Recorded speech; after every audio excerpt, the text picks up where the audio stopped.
Hello tout le monde, j'espère que vous allez bien, je suis ravie de vous retrouver aujourd'hui dans cette nouvelle vidéo.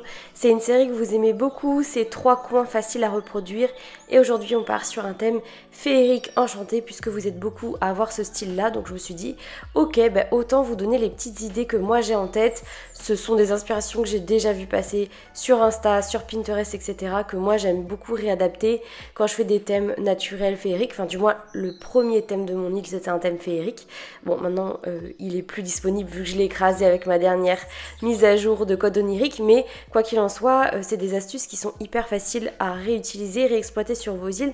Donc là la première idée que j'avais c'est de positionner en fait la grosse statue qu'on obtient chez Runard et de l'entourer avec des buissons et des troncs d'arbres. Donc pour ça je place juste quelques buissons tout autour et je vais placer après des pousses d'arbres que je viendrai couper dès que les arbres auront grandi au max pour avoir les troncs et alterner en fait entre buissons et arbres. Et j'adore ce mélange là, je le trouve très joli. On peut aussi faire ça avec buissons et les muguets aussi, j'ai déjà vu passer cette inspiration, c'est vrai que c'est super joli. Et après en fait on peut le réadapter à plein d'envies différentes, il suffit juste d'en faire un petit peu ce que vous en avez envie. Et puis pour encadrer un petit peu cet espace là, je décide de planter des arbres partout autour parce que sinon mon espace il est clairement très vide. De toute façon c'est comme tous les petits espaces que je vous fais à chaque fois dans ce style de vidéo, il faut toujours l'intégrer dans une décoration globale. Je me répète mais je préfère le redire, c'est à dire que là ça semble vide parce qu'il n'y a rien autour, mais bien évidemment dans un espace beaucoup plus décoré aux alentours, et bien forcément ce petit coin n'aura pas du tout la même tête.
Je place plein de petits objets pour que ça fasse comme si cet endroit-là était un peu comme une clairière au fin fond d'une forêt enchantée. Enfin bref, on pourrait imaginer ce qu'on veut, mais c'est un petit peu l'idée que j'ai en tête.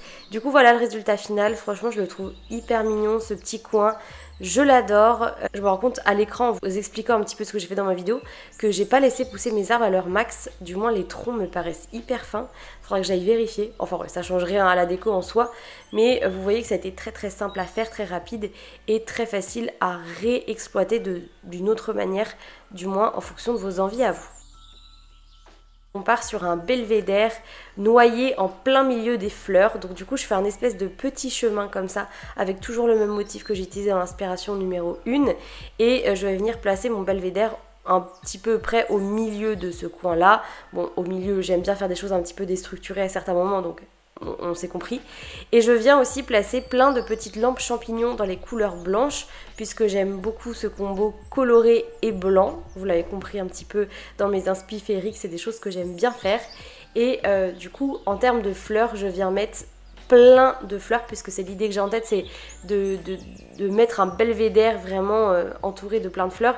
Et j'adore le combo rose et orange, c'est des fleurs que j'adore associer entre elles. Et vous pouvez aussi très bien rajouter des fleurs blanches en plus, ça peut être très très joli. Et encore une fois, ce belvédère là, ou du moins cet espace avec plein de fleurs et belvédère au milieu des lampes champis, on peut très très bien l'imaginer dans une forêt enchantée ou alors juste en plein milieu de votre île, enfin je sais pas, après à réadapter à vos inspirations, à imaginer dans un ensemble beaucoup plus cohérent, parce que là bon, comme d'hab c'est perdu au milieu de nulle part, mais c'est un petit peu l'idée que j'avais en tête et j'aime beaucoup cette petite inspiration là, très très facile à faire et tellement mignonne, enfin en vrai elle est pas compliquée et elle est trop chou à intégrer sur vos îles. Dernière inspiration, je m'attaque à créer une petite cascade, parce que là c'est le motif clairement qui va structurer un petit peu ma création. Je vous mettrai le code de ce motif dans la barre d'infos. J'ai vu passer une photo sur Pinterest de la créatrice qui a créé ce motif et je me suis dit mais quoi? Et en fait il est hyper joli, c'est un espèce de pont entouré d'eau. Et je trouve ça hyper intéressant à utiliser puisqu'en fait, forcément sur nos rivières à nous, on peut rien placer sauf si on a une île modée, mais voilà, moi c'est pas mon cas. Et du coup, je me suis dit, c'est trop cool parce que sur cet étang-là, je vais pouvoir placer plein de papillons. Donc en fait, j'ai décidé de faire pour cette inspiration-là un espèce de petit lac à papillons. On pourrait aussi très bien se dire un petit lac avec des cygnes en utilisant les bouées qu'on a depuis la mise à jour 2.0. Je crois que c'est les bouées... alors je dis des cygnes mais en fait c'est des animaux avec des longues têtes etc, c'est hyper joli. Moi je l'ai pas utilisé parce que j'avais très envie de faire avec des papillons parce que j'adore ça, mais après c'est à réadapter encore une fois avec vos envies et vos inspirations à vous, mais j'adore cet esprit là et en fait j'ai créé une cascade au fond puisque j'ai vu ça sur, je sais plus où j'ai vu cette inspi là.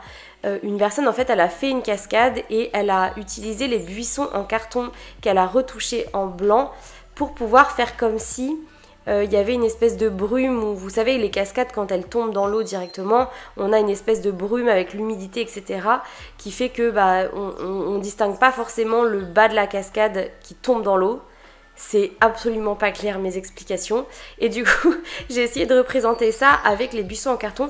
Je trouve que l'illusion elle est plutôt bien et comme ça fond un petit peu on va dire la cascade en remodil avec le motif que j'ai mis au sol.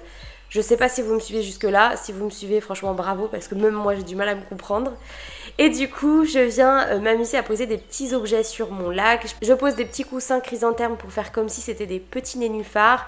Beaucoup de papillons, des vignes pour structurer un petit peu mon espace puisque encore une fois cet endroit là on peut très bien l'imaginer dans une forêt enchantée. Franchement ça peut être très joli d'avoir un espèce de petit ruisseau comme ça avec des papillons et plein de petits items partout. Enfin franchement ça peut être hyper joli à faire et j'ai laissé pousser mes arbres pour que vous puissiez un petit peu plus vous projeter dans une déco globale, mais franchement j'adore cette petite inspiration, elle est hyper simple à réaliser et elle a vraiment de l'effet. En fait le motif est tellement joli qu'il fait vraiment à lui tout seul son effet, donc n'hésitez pas à vous en inspirer. Je sais que vous êtes nombreux à avoir des îles féeriques, donc je me dis que ça peut être des petites idées en plus à intégrer sur vos îles. En tout cas j'adore ces trois petits coins, je sais pas lequel vous préférez, donc laissez-moi un petit commentaire pour me dire si vous préférez le petit coin avec la statue, celui avec le belvédère ou celui avec le lac aux papillons. Je serais hyper curieuse d'avoir vos retours là-dessus.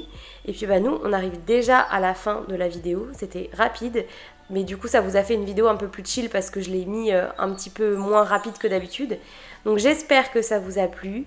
Sur ce je vous souhaite un très bon week-end et je vous dis à très vite pour la suite. Salut!